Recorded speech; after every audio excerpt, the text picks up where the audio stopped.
In almost every timeline in which the English colonized North America's eastern seaboard, the southern region forms a distinct culture from that of its northern sister. Those cultural differences, on things such as slavery, states' rights, and industrialization, tend to create great tensions between North and South in timelines where the American colonies gain independence from their mother country. In some timelines, these tensions are so great that North and South part ways. Throughout the multiverse, the South's formed many distinct societies. We will be looking at 12 of them now. The Confederate States of America. Growth came through a series of clever wars, mainly relying on Great Britain and France. World War I saw the Confederacy as victors, and it took war to end all wars seriously, beginning a series of reconciliation deals with the US. Eventually, the two grew to be neighbors, and freedom of thought, universal suffrage, and the Second Enlightenment shook this CSA to become rather liberal and free, removing most racial barriers by the late 20th century. The Confederation of Christian Socialist States. This South seceded in 1861, won by 64, and entrenched itself into a reactionary system dominated by the planter class. A war pitting Britain against France over influence in the Americas led the then non-radical South to support Britain, invading Mexico and getting territory at the cost of slavery. The economic ruin that followed in the 1890s led to a coup from the military elite. The use of Negro Corps later formed the basis of an educated and militarized class, which itself overthrew the military dictatorship in the ruin after the loss of the Great War, forming the CCSS from an alliance with Christian Socialists and the Negro Corps. It has gone through its phases of radicalism and moderation, currently in the latter frame. The Golden Empire. This South immediately formed into a belligerent state controlled by the Knights of the Golden Circle. It enslaved its lowest members of society, began a series of purchases, filibusters, and invasions throughout the Caribbean Crescent, and created a warrior culture of enslaved men who were promised freedom for 20 years of service. The military might of this state allowed it to interfere in foreign elections, threaten other empires, and keep itself in a bubble. Today, it still has a rigorous class system, though there is no legal system of slavery. The Confederate States of Dixie. Seceding in 1861, winning by 62, and fought a series of wars, known as the Yankee-Dixon Wars. The first Yankee-Dixon War was the Secession. The second was to secure Mexican and Western territory in the 1880s. The third, in the 1900s, finally resulted in a Yankee victory, the terms of which were harsh to compensate for the trouble of the first two. The fourth occurred after the Great War, which this South avoided, in the 1920s, after the Dixon Civil War ravaged the nation, and left it a dictatorship since. The Confederate States of America.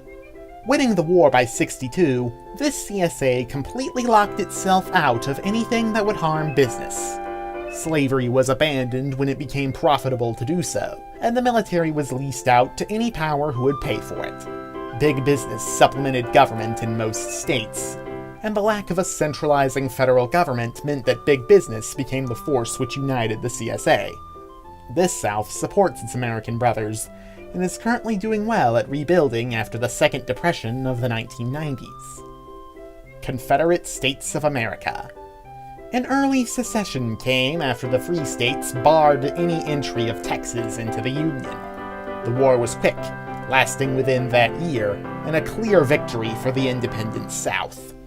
Immediately, it became a failed state, horribly poor, and relying on its own agricultural production to stay afloat.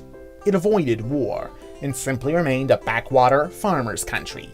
The stagnant and at times malicious elite want nothing but stagnation, and sometimes are able to suspend elections due to a lack of formal opposition. Confederate States of America.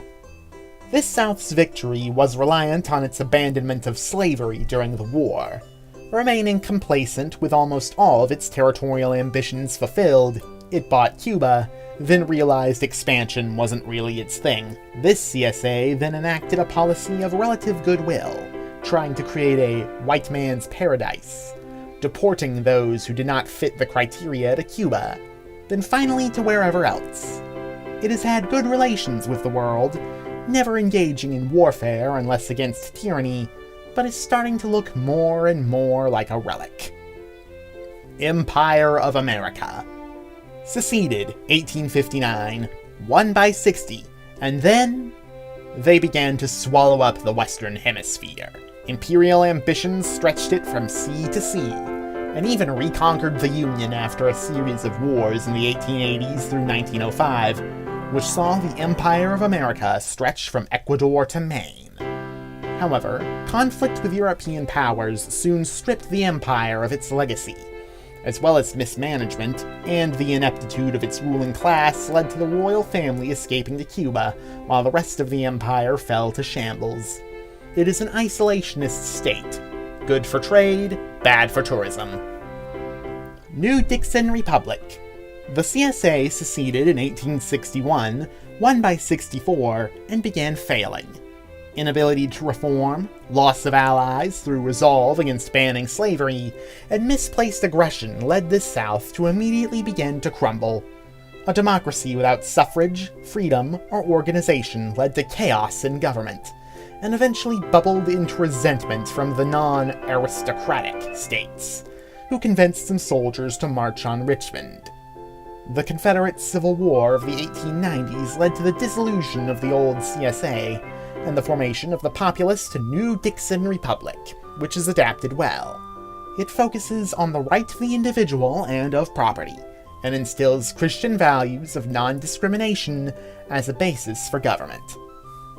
Kingdom of Dixie. Seceded in 1860, won by 61, and was soon abandoned by its allies after its failure to end slavery. Eventually, the planters' push for its end, as well as their reliance on the military to control the broken Confederacy, resulted in a brutal civil war from the 1880s to the 1890s. Britain finally stepped in and saved the planter kingdom, which had abandoned slavery and announced its ambition for peace and free trade, the likes of which the rest of the former Confederacy could not support, since it has existed as an outpost of British service in North America. United States of America. The United States of America fought its seceding northern states in 1848, but failed to conquer them as the British aided the fledgling Free States of America. The USA went on to cater only to the southern elite, becoming obsessed with manifest destiny and racial purity. The states slowly liberalized over time, but committed a few atrocities before then. The USA managed to align itself with all the good guys in the big wars, and today is starting to consider either a process of better integration or devolution. Republic of Dixie. Seceding in 1860, winning by 63, and banned slavery in order to convince Britain and France to step in. Despite the chaos and ensuing Confederate dissolution, the majority of the South remained under Richmond. However, the centralization of power and negligent behavior of the elite led to a loss in the Great War, as well as ensuing occupation. After, the workers and minorities united to try and end the discrimination against them, and formed the All Folks Party, which was elected into power in the 1930s, after Richmond responded by suspending the elections and arresting AFP members. The folks rose up in a relatively bloodless revolution, and formed the Republic of Dixie, which is highly localized in power structure and extremely Christian, populist, and anti-racist. Thank you for listening to the Persephone Foundation. Have a good day.